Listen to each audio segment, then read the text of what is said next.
Thank you for that introduction.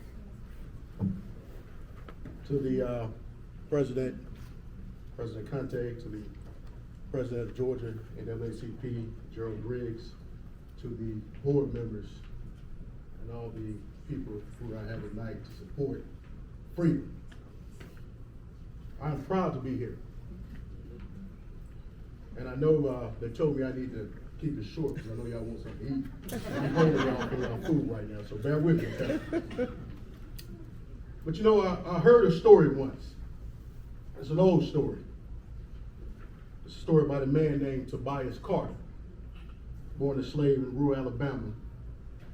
And just look at Tabias, there was nothing really different from him, from any other man, woman, child of a slave in the South. He worked tirelessly. He kept his head down. He survived. That was all he could do during slavery. It always wouldn't be that way for him. The gunmen were coming from the north. And on May 4th, 1865, after a month after Robert E. Lee surrendered at the Appomattox Courthouse in Virginia, Lieutenant General Richard Taylor surrendered Alabama, Mississippi, East Louisiana, and he surrendered his forces to the Union soldiers. And Tabias was free. And he did the same thing that a lot of former slaves would do. He would grab the love of his life, Elizabeth, find a pastor, and they got married.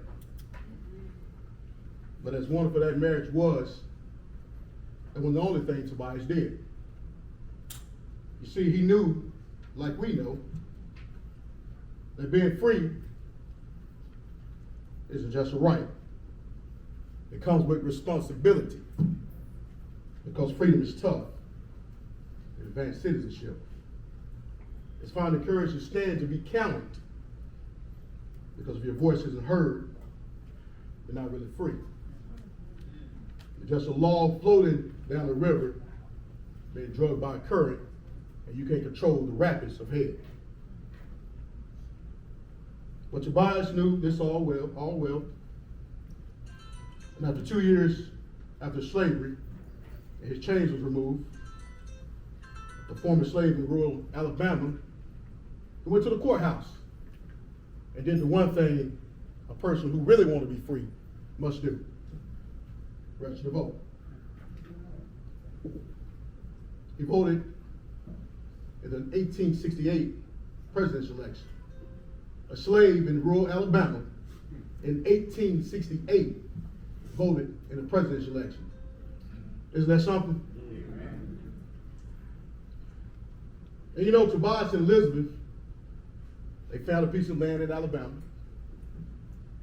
They found a cabin. They worked their land. They had children. And their children had children. And so on and so on. And on February the 21st, 1940, the great-great-grandson was born on a cold day in Pike County, Alabama. His name was John Robert Lewis. The same John Lewis who joined the Civil Rights Movement at the age of 17. The same John Lewis that led the Nashville sit-in movement.